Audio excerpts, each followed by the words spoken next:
Welcome back to Star Fox. We're back on the hunt for Pigma, and we're going to a planet we supposedly went to before called Ficina. Ficina, I think, was in the original. Wasn't it 64? I think it was also in the original Star Fox. Yeah, but now it's going to look completely different. So. Well, of course, Gamecube, man. Well, bring also, out that graphical fidelity. it's a planet, so like, of course it's gonna look different. We're going to a different part of the planet. It's just like, oh, we went to Earth before. Why does this Egypt place look way different than? We're heading to planet Pennsylvania. You were just here last week. Why is it now 30 degrees warmer? Such a strange planet.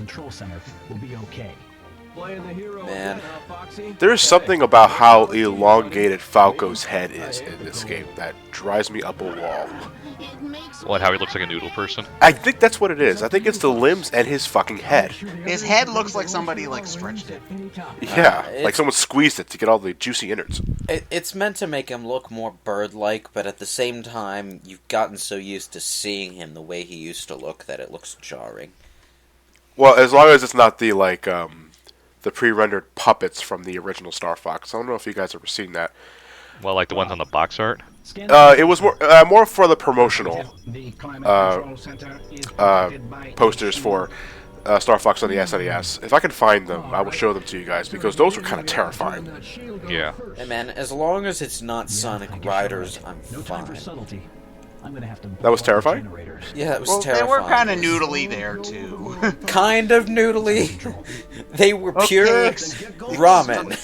Extremely noodly. Okay, jeez. Careful what you wish for, Falco. They were wet ramen noodles without the flavor packet. Ah, here they are. Look at your leisure anytime you want. One That take very long at all.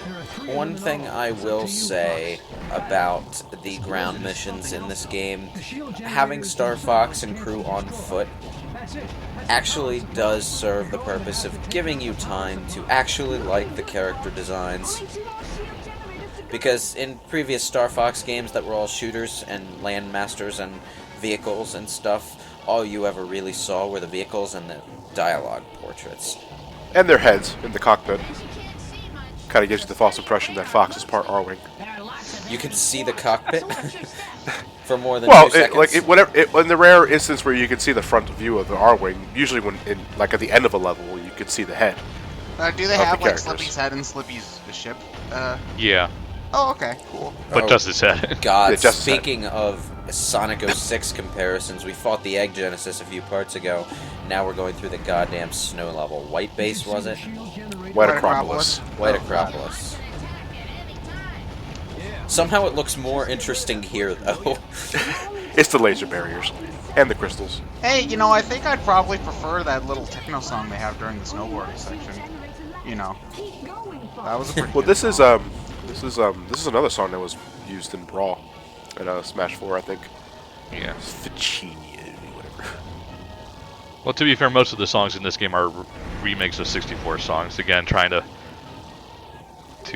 calm everyone from Yeah, it's like, Adventures was just a one-time thing. We swear. Like, we're back to the roots. Put him on the ground. Shoot him, kick him while he's on the floor. Yeah, but like again, it's like 3 missions in a row where it begins with something that is not R-Wing related. You're sending people the wrong messages. Like if you guys were in charge of game design, and you absolutely had to have more than one different playstyle, in conjunction with the nostalgic playstyle that people bought the game in the first place for, like how would you design the game so that old-time players can be comfortable with it, at the same time drawing in new people with that other design that you had to bring in? Well, you know, I think I'd do it the way that that Star Fox 64 did it, where if it's on foot, you make it like Sin and Punishment, where it plays like a Star Fox level. It's just you're running around with a blaster instead of flying in an R-Wing. Well, for one thing, I would take hints from other games that had multiple playstyles like this. Shadows of the Empire, what did that do right? I guess people like Dash Rendar enough. But People like games, I think. I think Sakurai might have actually reused some of these ideas for Kid Icarus Uprising, though, because like those little pill bug looking things look almost exactly like an enemy from Viridi's forces in Uprising. Wouldn't surprise me. I can never remember any of their names, but You remember Bumpity Bomb? and no, it's not Bumpity Bomb. Although Bumpity Bombs are pretty adorable. Are you supposed to be able to do that? No. There's only one name, and one name immediately that comes to mind when I think of Kid Icarus Uprising. That's Cherubot. I love Cherubot. for the most part, though, I think that the flying to ground mission stuff at the beginning of this game should have been balanced differently. Like, maybe make the ground missions shorter toward the beginning, and lengthen them up gradually as you go through the game, as the player gets more comfortable with the controls. Quit yelling, Falco. I'm fine. Just a little hitch in the plan. There must have been an ID. It's a good thing that computer is bulletproof and laserproof. Oh, that would have been really, really fucking bad. Computer explodes into your back. Yeah. Oh, Yeah, fuck! The mooks learned how to use explosive barrels, too! It's a game changer! A game changer! I'm completely out of my element. I'm crying. I'm crying. Falco, you gotta act quickly. I'm on my way. Do what you What do you want me to do? Just crash the yard when we get to the base? Oh god, it's those damn robots the Brainiac used to beat up Superman in his debut episode. Why in the world were those sentry boxes? I want to say I see that episode, but One of the earlier... I only thought of it because I watched that episode before we started commentary, in fact, but in Brainiac's debut in the Superman animated series, he before he meets with Superman, he attacks Superman with sentry robots to gauge his strength. And they were just like these jet-propelled robots with big hands. Don't start whining. I'm almost there. And they looked almost exactly like this, except without the glowing red fingers. Before I get there. well, we're talking about things that, well, not so much Superman related, but references or inspiration. The Aperoids. Do you think they got that from the Borg, Star Trek? No, definitely. You think so? Yeah. Kind of get the similar mindset. It's like the first thing you think of whenever you hear about something in space trying to assimilate everything. Yeah. Eat this, scumbags. Falco. What the? Smooth flying, Falco. You barrel roll too close to the fucking floor, you dumbass. The entrance. Quit complaining and climb aboard, will you? I think it Dude. still works. You sheared your wing off. You're not taking off Do again. me a favor and try not to fall off. Hey, just worry about not getting shot down, okay? It's good to know the R-Wings only have room for one person inside the cockpit. Hey, short Okay, shot, so get like a blaster and take care of G-forces our admirer, inside the will ya? cockpit. Those are fine. We're going to Sonic the Hedgehog on an R-wing, though? Seriously? Yeah. What the fuck? I'm surprised Fox didn't fly off the damn thing when Falco went from 0 to 1,000 in a split second. Magnet. What's funny is that you can do this in multiplayer. You can stand on someone's wing, and since you don't take fall damage, you can go as high as you want and then barrel roll and then send them flying off. Oh god. How is the I'd like to see multiplayer in that. this game, though? It's basically all 3 in 1, and it's kind of meh. Mostly due to the control. Have you had anyone to play with? Once way back when I rented this game when it came out. They kinda got a lock on me. I'll have to So test it this out was myself. this was years ago, so I don't quite remember, but I remember it being just pretty meh. I'll have to test it out myself when I get to play it.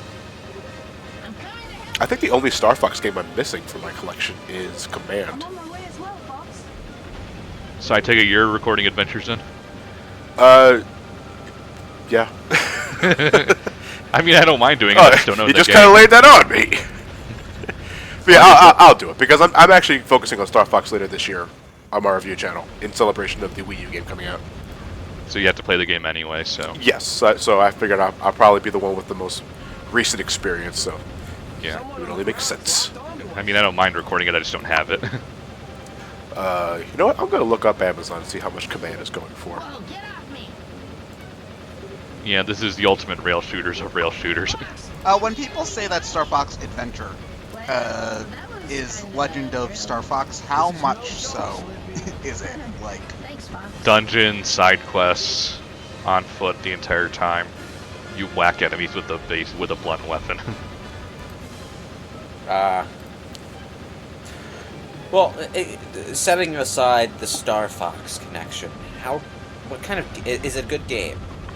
Like, It's generally good, but it's not terribly interesting. okay. So it's really only a game that you'll get because it has Star Fox characters. Yeah. A game for Star Fox fans, and I guess unfortunately in this case for Star Fox fans only. Yeah. Unfortunately, also a game that Star Fox fans have problems with because it's not regular Star Fox. But you know, I'm fine with that. I mean, Mega Man can go and do his non-platformer stuff, and I don't see people complaining too much about that. Well, that's every time they do something radically different with the gameplay, they also change what kind of Mega Man it is. It's not really Mega Man Classic going to be an RPG, it's a different universe. Yeah, as a way to, I guess, excuse it. Yeah. Not to mention that Mega Man just comes out way more frequently. Like, you only get a Star Fox game once every handful of years. Like, I know it's recently he's had a drought, but, like, you know, you couldn't go 5 seconds without there being a new Mega Man game of some sort for a while. So. Yes. Let's be real here though, because how frequently could we stomach this kind of game? Star Fox specifically, or just the genre? Star Fox's main thing, the shooter stuff. Well, depends on how was they did Nintendo, it was Nintendo, you know, besides as of late with, you know, because we complain about Mario, did they ever really milk franchises, ever? Pokemon. Yeah, I guess Pokemon would be the most blatant example. Are you sure?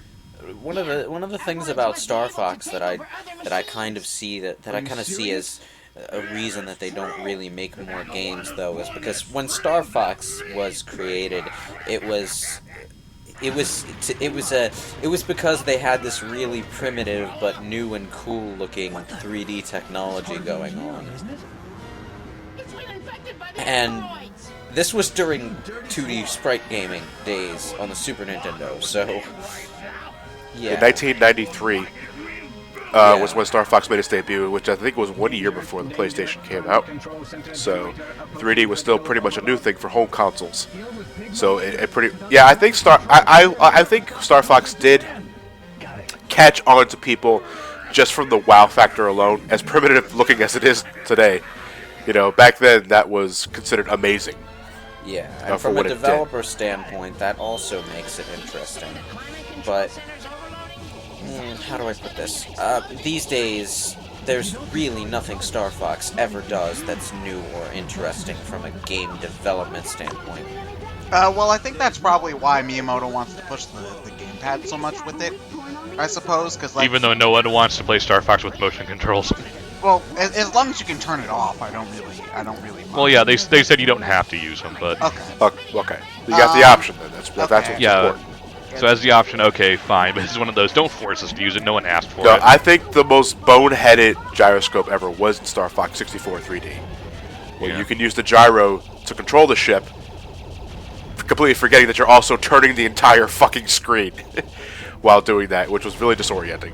I don't like using the gyro in any 3DS game because it, well, at least with the older 3DSs, it's not as much of a problem with the new 3DS. But if you want to play with the 3D on, which I know I'm probably the only one in this group that does, but you know, I like it, so you know. But I've been turning it on a little more often with the new 3DS because it's just better. Yeah, but with but with the first model, especially, like you know, you try to use any gyro, that affects out the window. You gotta turn it off. Yeah, the 3D effect on the regular 3DS, you need to be pretty much right in front of the screen to get 3D. Otherwise, your screen display goes haywire. Yeah, you get nearsighted instantly. With the new 3DS, you can see the 3D from pretty much any angle, which is kind of important if you're going to be using the gyroscope. The red light on the front of the new 3DS kind of scares me though when you turn the 3D on. Kind of reminds me of HAL 9000. Well, that's staring at me. basically there because I think the camera's actually infrared, so it'll work even if you're playing in a dark. Okay. Still though, that's like a red light that goes on. I sort terrifies of me. didn't see this at first, but did we just fight a giant This is Fox. metal The spider climate control center dildo. generator is undamaged. Who told you its name? Supposed to keep that hidden. It's so embarrassing. Still, getting Totally should've attacked stuck by with your Fred. allies? Man, that's just crazy. Machines are machines, after all. Those without strong wills can be easily turned to evil. Or wimps. Yeah. Those without strong wills, allies or enemies? He's Ponder, talking, ponder, he's ponder. talking to himself again. Nothing. That sounds like someone I know, that's all. My father is dead. Somewhere over the Aurora Borealis. The Northern Lights are having a seizure. Was I just talking to myself? No, I won't turn a profit by obeying. Man, the only thing I'm seeing when I look at this guy is that Beyond Good and Evil sequel that hasn't happened yet. Hasn't happened yet. That means you want it to happen, or it's an impossibility. It's really slow in development. Nice job. Well, hope something comes out of it. As I understand it, it's something Michael Ansel is doing in between projects that they actually want him to make because they'll sell better. So it's a personal project. Yeah.